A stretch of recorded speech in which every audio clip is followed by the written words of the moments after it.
At some point or another, you've been told by your training plan, smartwatch, or coach to train by effort, pace, and or heart rate. Have you stopped to consider if one is better than the other? If so, does the situation matter for when you use the one or the other? Is there another thing that you might not know about that could be even better? Well, you are in luck because in this episode, you'll find out the answer to all of those questions, learning to use effort, heart rate, and time for specific runs, when pace is the right choice, the downsides of all of those things, and a bonus framework that you can use all on your own. I'll give it to you for free. How I used my power meter, my running power meter, to help create the trifecta of balance with effort, pace, and intelligence. I'm D-Lake Runs. I've been running since 1994. I've done a sub 3-hour marathon, and I'm a 10-hour Ironman triathlon finisher.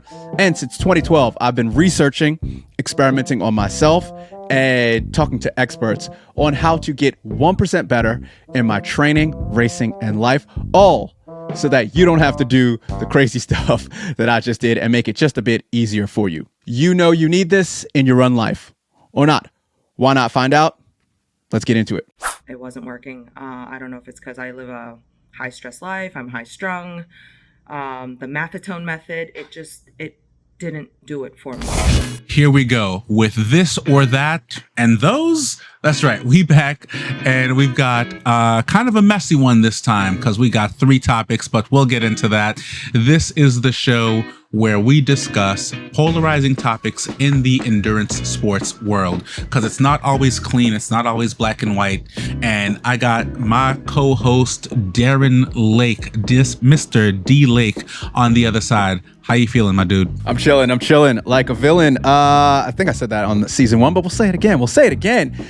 And this one is on training by pace, heart rate, or effort. Had to make sure I read that. And we might even touch on power because effort, I tie to power personally, and this is a subjective matter. And again, the whole point of all this is so that if you've been doing a thing a certain way, there's another side that you may not have known about, or you do know about it, but there's actually a reason why maybe you should try it. So I'm all about value and, reasons why you should, watch it to the end, because this is a fun thing. At the end, we'll end up actually flipping the cards and I'll argue the other side. And there's a couple other little treats in there. All right. So Remy, which one would you rather? I'm glad you asked. My default is to go to heart rate with the caveat that you need accurate heart rate and consistent heart rate. Now, not everybody's zones are going to be the same.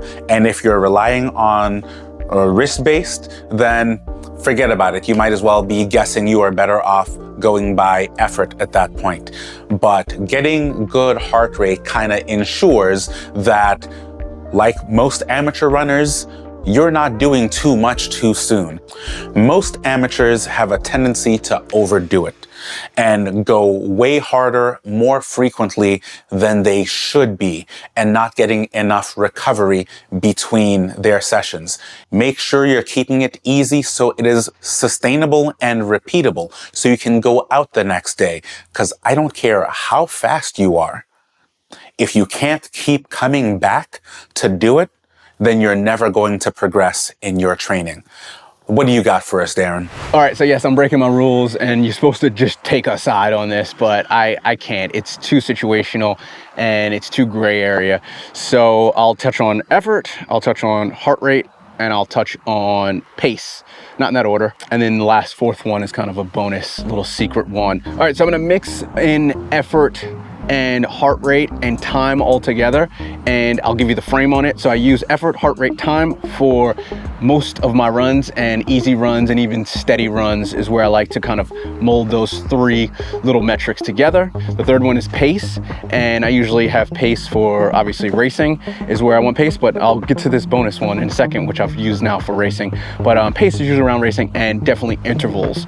So if I'm doing intervals, whether they're short intervals, 30-second on, 30-second off, 400-meter intervals, which is actually time-based and distance-based because I'm on a track. But then there'll also be my favorite sessions, which are VO2 max sessions. They're second favorite to the 400s. And that's obviously time based. So, and pace based, because I want to hit a certain pace. I want to make sure my pace is here on the time. And then the third one is power, and obviously need a power meter. Power is really useful for me as of late, and I am absolutely loving it because it is confirming my subjective effort and going objectively, this is the wattage that you're putting out. So example, I know that was a lot of words, but if I feel like I'm doing an 8 out of 10 and I need to be doing 300 watts, I feel like I'm running an 8 out of 10 on a flat, up a hill, down a hill. I look on my watch and it says 320 watts. I'm going too fast. I need to back that down.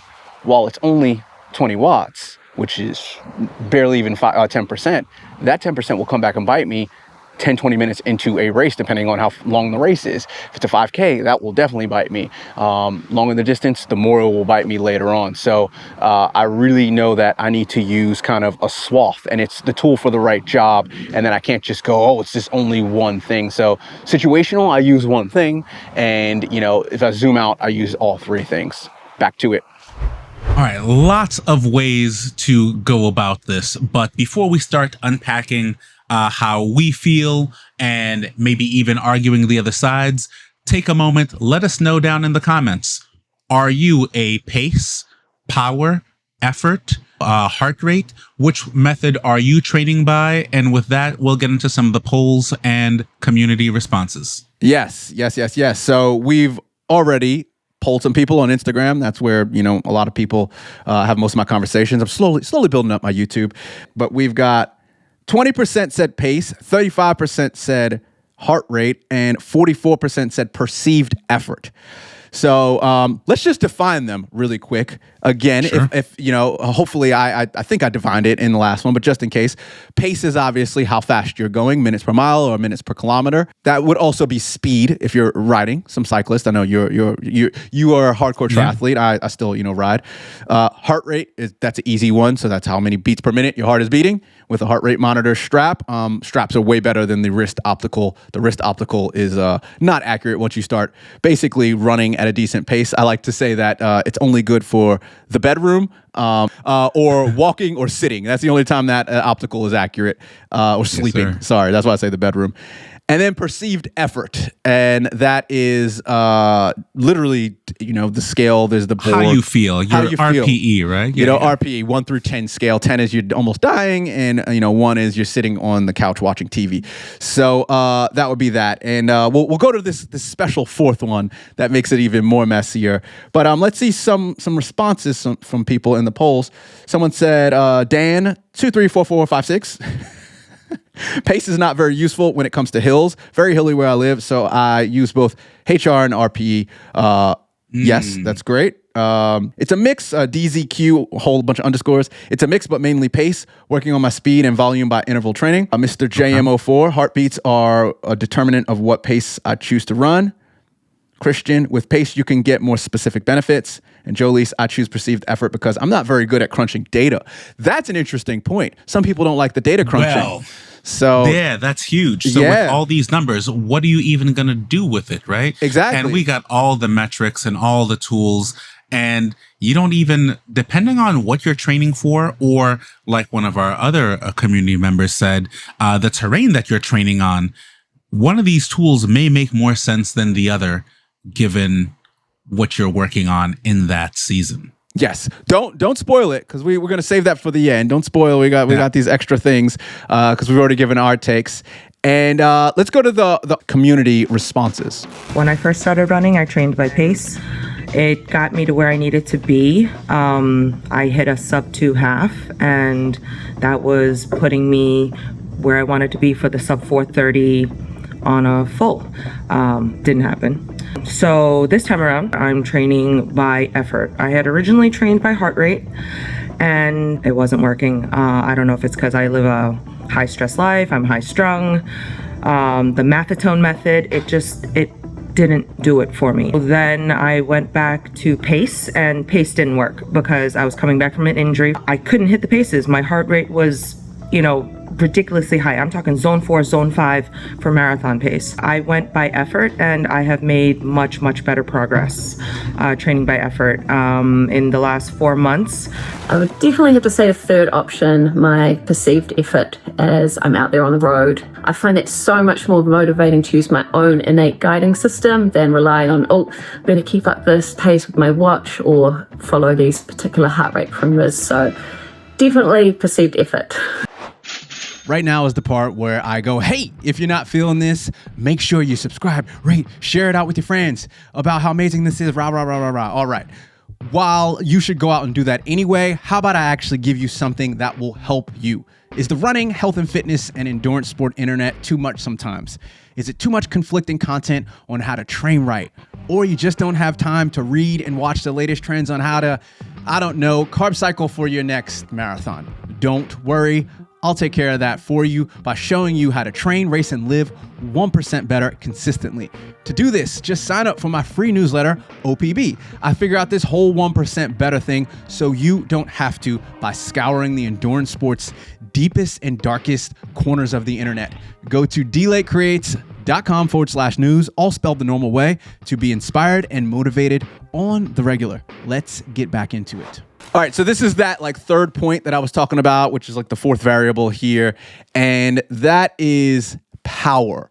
And a lot of you runners probably don't even care about a power meter. It's not really has been a thing yet. It's slowly getting a bit of traction. It's getting there. I know a lot of cyclists have power. Swimming does not have a power component, I don't think yet. I'm sure someone's tried to come up with one.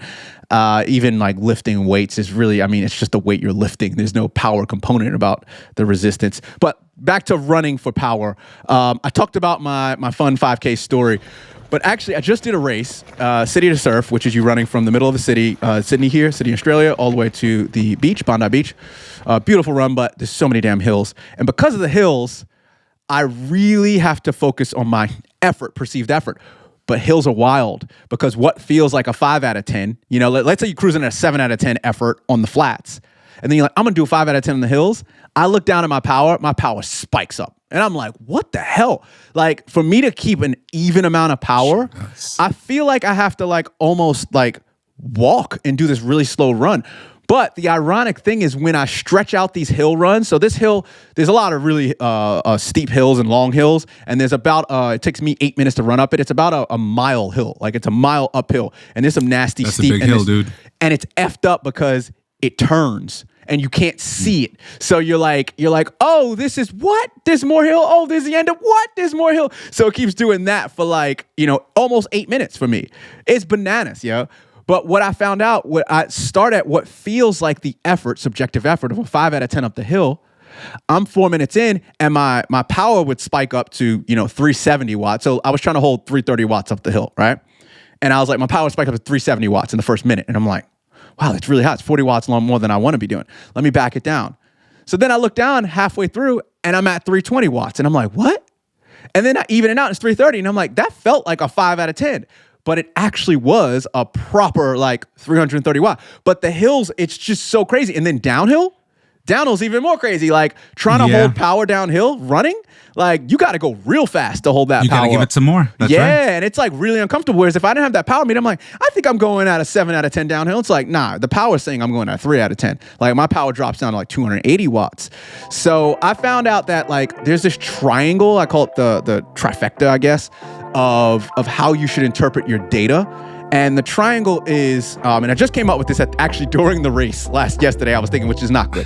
It's not good that I was thinking about, I got this cool idea for, a framework. Where was your mind at while you were putting I know. The minute I did that, I said, I am not being present. You're right here in the pain. Stop thinking about the future, man. So excuse my language. So the trifecta is it's effort / power. And I give myself a ranking 1 out of 10. So yesterday I did a 9 out of 10 effort power. I actually hit my power number. And then it's intelligence down here. And it's how smart I ran the race based on my strategy and based on my effort. And I said it was a 10 out of 10 intelligence because I did something interesting. And then I went over here and was output.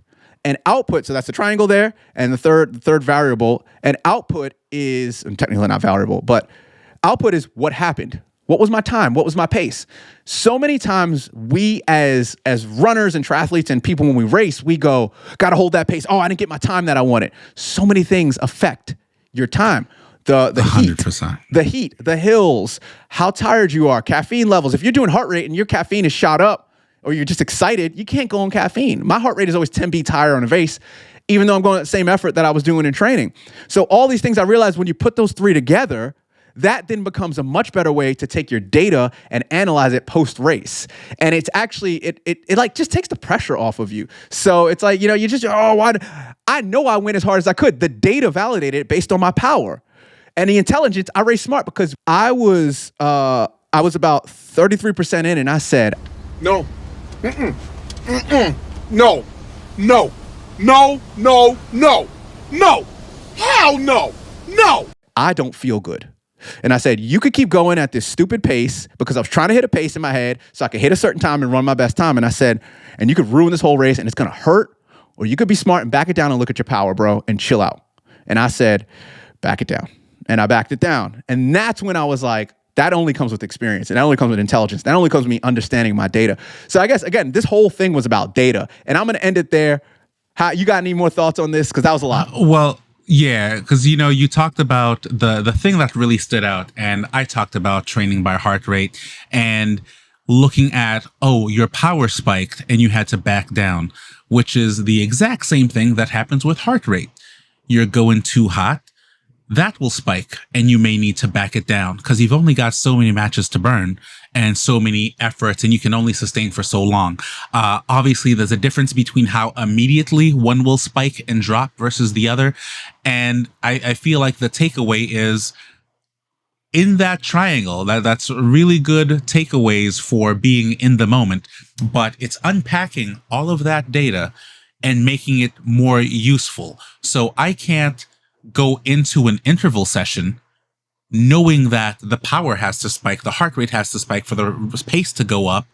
Well, that's just what's going to happen. So I can't look at my heart rate then. I'm going to analyze it afterwards versus a different session.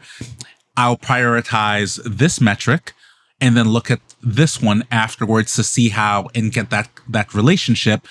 But the experience is when you can start to feel that, if my pace is this, what's my power doing? If I'm going up this hill, then what's my heart rate doing relative to my power? And it's never a one versus the other. They all kind of work in conjunction, but just pick which one you're going to focus on for this session and break it down from there. But you've already hit all of that. Congratulations on the effort, man. And we've gone this many episodes and I haven't even touched on it. Y'all got to check out Darren's YouTube channel. Y'all, we'll link it right down here. We'll blast it on all of these. He's doing some recaps and newsletters and everything that you can normally find on his newsletter is coming to video. You're getting some of the extended stories from his Instagram, race recaps, all in there. Check it out, my dude. Thank you so much for taking the time to do this with me. And please do not forget to let us know down in the comments any other future topics you want to see covered by myself, by Darren in the next seasons, and which metric do you prioritize? One last thing, and I meant to say this, and I forgot the person's name who actually wrote this. He said, training by pace is letting the ego take over. Training by heart rate